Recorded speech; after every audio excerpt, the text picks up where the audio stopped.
कि आप इमेजिन कर सकते हो? ऑफ कोर्स कर सकते हो, क्योंकि आप इंसान हो ना? एंड इमेजिनेशन ही इंसानों की सुपर पावर है, क्योंकि कोई और बीइंग इमेजिन नहीं कर सकता, और अगर कर भी सकता है तो इंसानों की तरह नहीं कर सकता। जैसा कि आप समझ ही गए होंगे कि इस इमेजिनेशन से इंसान सदियों से स्टोरीज बनाता आया है, और ये स्टोरी सिर्फ एंटरटेनमेंट के लिए नहीं थी। ये स्टोरीज इंफॉर्मेशन, कल्चर और एजुकेशन को स्प्रेड करने के लिए थी, वो भी अक्रॉस जनरेशंस। इतना ही नहीं, अगर आपको लगता है कि स्टोरी टेलिंग के मामले में मॉडर्न ह्यूमंस बहुत स्मार्ट हैं, तो आपको बता दूं, इंसान स्टोन एज से स्टोरीज कहता आया है। एज पर स्कॉलर्स, पहले ओरल स्टोरी टेलिंग आई, जो आज भी चल रही है। नानी दादी की स्टोरीज याद है? उसके बाद जैसे जैसे ह्यूमंस इवॉल्व हुए, स्टोरी टेलिंग भी इवॉल्व हुई, जैसे in the form of cave paintings. वैसे केव पेंटिंग्स कोई रैंडम पेंटिंग्स नहीं होती थी, बल्कि रिचुअल पेंटिंग्स होती थी, जो स्टोन एज के हंटर हंट से पहले या किसी रिचुअल के लिए बनाया करते थे। और फिर धीरे धीरे स्टोरीज ओरल से रिटन फॉर्म में आ गई, और आज हम दुनिया की पहली रिटर्न स्टोरी के बारे में बात करेंगे। वो स्टोरी है एपिक ऑफ गिलगमेश, जो लगभग 4000 ईयर्स पहले लिखी गई थी। यस, उसी टाइम जब इंडस वैली सिविलाइजेशन थ्राइव कर रही थी। तो चलिए माइथोलॉजी लवर्स, मैं माइथोलॉजी वाला आपको गिलगमेश की कहानी सुनाता हूँ। Epic of Gilgamesh Sumerian culture की स्टोरी है, जिसे 1853 में रिडिस्कवर किया गया था। सुमेरियन कल्चर वर्ल्ड का one of the first urban culture था, और मॉडर्न डे इराक में आता है। इस स्टोरी के हिसाब से सुमेर का राजा गिलगमेश था, जिसका कैपिटल सिटी ऑफ उरुक में था। ये ओल्ड सिविलाइजेशन जानी जाती है अपनी टेक्नोलॉजिकल एडवांसमेंट्स के लिए, जैसे कि wheeled vehicles, irrigation and most importantly writing. Epic of Gilgamesh को क्ले टैबलेट्स पे लिखा गया था, क्यूनिफॉर्म स्क्रिप्ट में, जो wedge shaped Sumerian writing system था। और पता है यहाँ पे राइटिंग सिस्टम इतनी जल्दी शुरू क्यों हुआ था? अरे सिंपल है, बच्चों से एग्जाम लिखवाने के लिए।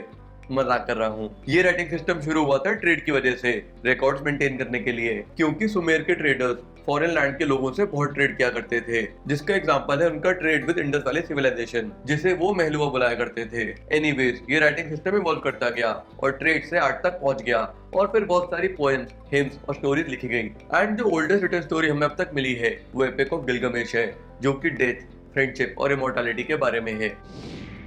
Once upon a time Uruk नाम की ग्रेट सिटी थी विद ग्रेट ब्रिक वॉल्स, और उस सिटी को रूल करता था सबसे स्ट्रॉन्ग और पावरफुल किंग गिलगमेश। कोई उसके आगे टिक नहीं पाता था, क्योंकि गॉड्स ने उसे अपने हाथों से बनाया था। गॉडेस अरूरू ने उसकी स्ट्रॉन्ग बॉडी डिजाइन करी थी, एंड उसे 1/3 मैन और 2/3 गॉड बनाया। अब जब गिलगमेश ने देखा कि कोई इंसान उसको मैच नहीं कर सकता, तो वो एरोगेंट हो गया और ऐसे बिहेव करने लगा कि मानो पूरी दुनिया उसकी हो। इनफैक्ट वो एक तरह का टायरेंट ही बन गया था।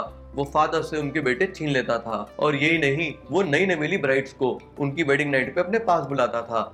Disgusting fellow. जैसे जैसे गिलगमेश आउट ऑफ हैंड निकलने लगा, वहाँ के लोगों ने गॉड से कंप्लेन की, गॉड जी, तुमने हमारे किंग को स्ट्रॉन्गेस्ट तो बना दिया है, लेकिन वो हमें प्रोटेक्ट करने की जगह हमें ही परेशान कर रहा है। अब आप कोई ऐसा बीइंग बनाओ जो गिलगमेश का इक्वल हो और उसका सामना कर सके। तब गॉडेस अरूरू ने उनकी पुकार सुन ली और क्ले से एक बंदे को बनाया, जिसका नाम इनकिदू था। He was a wild man with long matted hair. वो जंगल में रहता था और डियर्स के साथ ग्रेस करता था, एंड वो गिलगमेश जितना ही स्ट्रॉन्ग और माइटी था।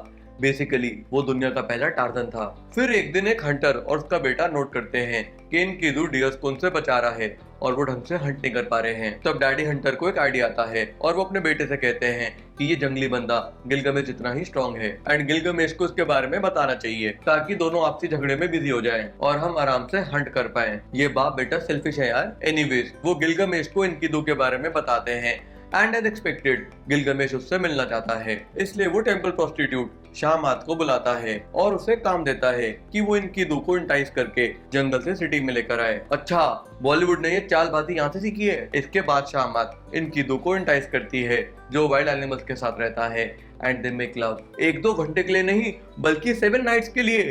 क्रेजी ना? बट इसके बाद जब इनकिदू वाइल्ड एनिमल्स के पास वापस जाता है, तो वाइल्ड एनिमल्स उससे दूर भागने लगते हैं और उसकी वाइल्ड एनर्जी थोड़ी कम हो जाती है। बेसिकली वो जंगल बॉय से इंसान बन रहा होता है। तब शामत इनकिदू को अपने साथ उरुक सिटी में आने को कहती है, एंड गिलगमेश के बारे में बताती है, जो इनकिदू जितना ही स्ट्रॉन्ग है। इनकिदू अपने इक्वल के बारे में सुनकर एक्साइटेड हो जाता है एंड उसे चैलेंज करना चाहता है। फिर उरुक जाते हुए शामत इनकिदू को इंसानों की तरह कपड़े पहनना, खाना खाना और बात करना सिखाती है। शॉर्ट में बोलूं तो मैनर्स सिखाती है। इसके बाद इनकिदू को पता चलता है कि गिलगमेश किसी न्यूलीवेड के साथ फोर्सफुली नाइट स्पेंड करने वाला है, तो वो गुस्सा हो जाता है और अपनी फोर्स का यूज करना चाहता है। तब गुस्से से भरा इनकिदू उरुक पहुंचता है और गिलगामेश को चैलेंज करता है। अब सिटी के लोगों को लगता है कि उन्हें मस्त फाइट देखने को मिलेगी और सारे पॉपकॉर्न लेकर रेडी हो जाते हैं। दोनों आपस में ऐसे लड़ते हैं कि मानो दो बुल्स लड़ रहे हों, कोई किसी से कम नहीं होता।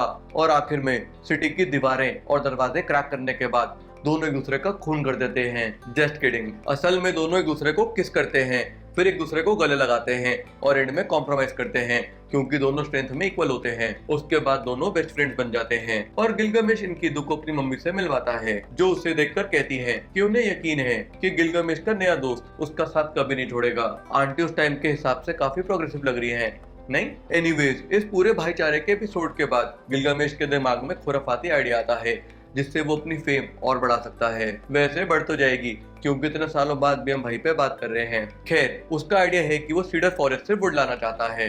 अब आप सोचोगे कि इसमें कौन सी बड़ी बात है, पर बड़ी बात है क्योंकि वो फॉरेस्ट गॉड इनलिल का होता है और उसका गार्डियन एक खतरनाक मॉन्स्टर होता है जिसका नाम हुम्बाबा है। वो अपने नए नवेले दोस्त इनकीदू को इस प्लान के बारे में बताता है उसका वाइन लेने के लिए, क्योंकि वो दोनों मिलकर ही हुम्बाबा को हरा सकते हैं, अकेले नहीं। गिलगामेश का प्लान सुनकर पहले तो इनकीदू मना कर देता है क्योंकि वो जानता है कि वो फॉरेस्ट गॉड इनलिल का है एंड वो उन्हें नाराज नहीं करना चाहता। इतना ही नहीं, इनकीदू के हिसाब से मिलकर भी हुम्बाबा को हराना मुश्किल होगा। तब गिलगामेश लाइक का सच्चा दोस्त उसे गलत राह दिखाता है और उसकी ईगो हर्ट करता है, सेइंग कि इनकीदू डरपोक है। बस अब होना क्या था, ईगो हर्ट होते ही इनकीदू गिलगामेश के साथ इस एडवेंचर पे जाने को रेडी हो जाता है। गिलगामेश दोनों के लिए वेपन और आर्मर रेडी करवाता है और दोनों फायर ब्रीदिंग मॉन्स्टर को मारने निकल पड़ते हैं। पर रास्ते में कई बार गिलगामेश को स्केरी सिंबॉलिक ड्रीम्स आते हैं और वो डर के उड़ जाता है। तब इनकीदू उसे कंफर्ट करता है उसके ड्रीम्स को डिसाइफर करके। हर बार वो गिलगामेश को ये बताता है कि ये सपना डरावना था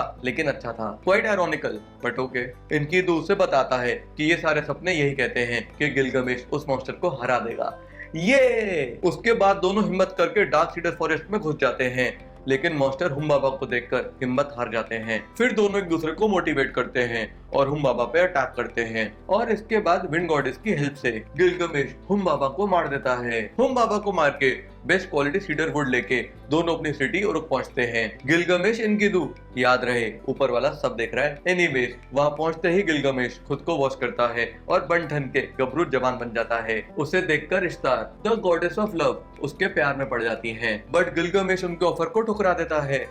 हार्टलेस, वो इश्तार को उनके पुराने लवर्स गिनवाता है जिन्हें उन्होंने यूज एंड थ्रो किया था। क्या कर रहे हो गिलगामेश, तुम गॉडेस ऑफ लव को गॉडेस ऑफ हेट बना दोगे? गिलगामेश का जवाब सुनकर इश्तार गुस्से से लाल हो जाती है और सीधा हेवन में अपने पापा गॉड अनु के पास जाती है और उनसे डेंजरस बुल ऑफ हेवन मांगती है जो गिलगामेश का एंड कर सके। गॉडेस ऑफ लव, आप थोड़ा ओवर एक्ट कर रहे हो, आपको भी कंसेंट के बारे में नहीं पता क्या? लेकिन इश्तार के पापा भावनाओं में नहीं बहते। वो उसे समझाते हैं कि बुल ऑफ हेवन जंगली है और वो सिर्फ गिलगामेश को मार के नहीं रुकेगा, वो साथ ही में उरुक में 7 इयर्स तक चलने वाला ड्रॉट भी लाएगा जिसमें बहुत लोग मरेंगे। तब Ishtar thinks for a while and फिर वो अपने पापा को एश्योर करती है कि वो उरुक के लोगों को ड्रॉट के लिए प्रिपेयर कर देगी ताकि कोई सफर ना करे। पर वो गिलगामेश को सफर करता हुआ देखना चाहती है, लेकिन तब भी जब उसके पापा पूरी तरह कन्विंस नहीं होते तो वो उन्हें धमकाती है कि वो अंडरवर्ल्ड के ज़ॉम्बीज वर्ल्ड पे छोड़ देगी जो सब डिस्ट्रॉय कर देंगे। तब हार के उसके पापा बुल ऑफ हेवन को रिलीज करते हैं अपनी बेटी की इच्छा अनुसार। मेरे तो ये समझ नहीं आता कि ये पेरेंट्स लोग अपने बच्चों से इतनी बहस क्यों करते हैं अगर एंड में उनकी इज्जत माननी है तो। एनीवेज, उसके बाद बुल ऑफ हेवन उरुक में पहुंचता है।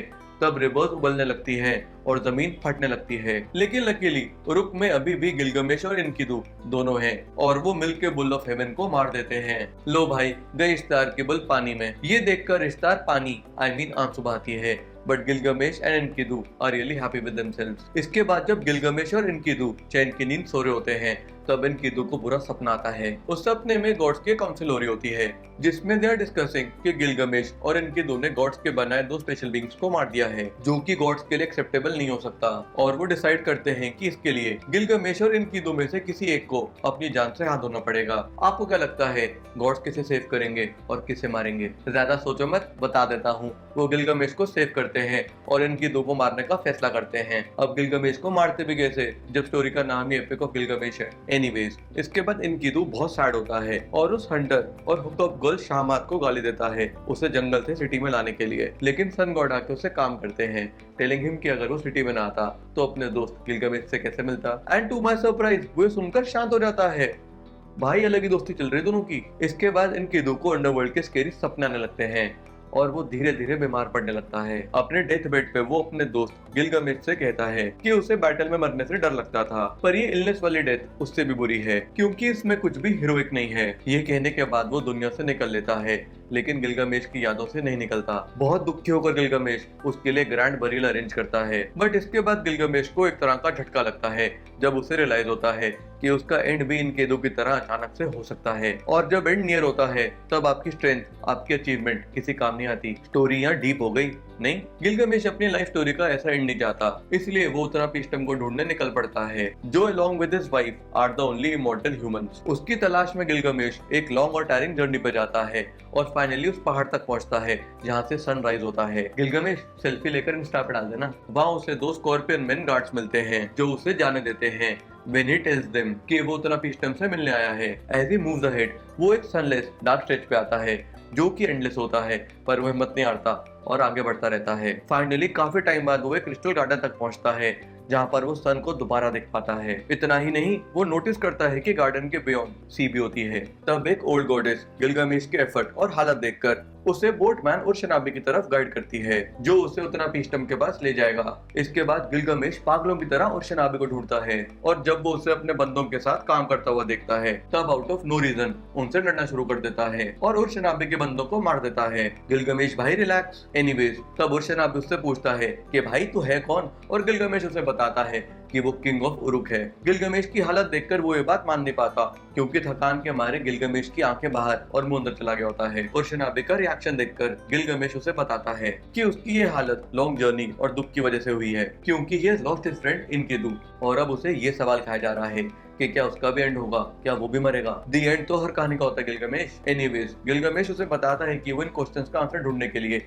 उत्तरापिष्टम से मिलना चाहता है। गिलगामेश की बातें सुनकर बोटमैन और शनाबी को दया आ जाती है और वो उसे बोट पर ले जाने को रेडी हो जाता है। पर एक प्रॉब्लम है, गिलगामेश ने जिन बंदों को मारा था वो बोट रो करने वाले थे एंड अब वो काम गिलगामेश को अकेले करना पड़ेगा। बट हमारा गिलगामेश खतरों का खिलाड़ी है, उसके लिए ये कौन सी बड़ी चीज है। फाइनली डेडली वाटर्स पे बोटिंग करते करते गिलगामेश उत्तरापिष्टम तक पहुंच ही जाता है। वो उत्तरापिष्टम को अपनी स्टोरी बताता है और इनकी दुख की बात करते करते रो ही पड़ता है। फिर वो उत्तरापिष्टम से पूछता है कि क्या उसका भी इनके दो जैसा हाल होगा, क्या वो इतना स्ट्रॉन्ग होने के बाद भी मरेगा। उत्तरापिष्टम उसे डायरेक्टली बिना बात घुमाए कहता है कि यस, वो भी मरेगा। उत्तरापिष्टम ने थोड़ी तो सहानुभूति रखो। एनीवेज, वो गिलगामेश को समझाते हैं कि डेथ हर मॉर्टल की होनी है, ये रूल ऑफ नेचर और गॉड्स है। डेथ के बारे में सोचकर परेशान होना या उससे बचने के तरीके ढूंढना पॉइंटलेस है। Wow, says the man who is immortal. Anyways, तब गिलगामेश उनसे पूछता है आप सबसे अलग कैसे हो, आप इमॉर्टल कैसे बन गए।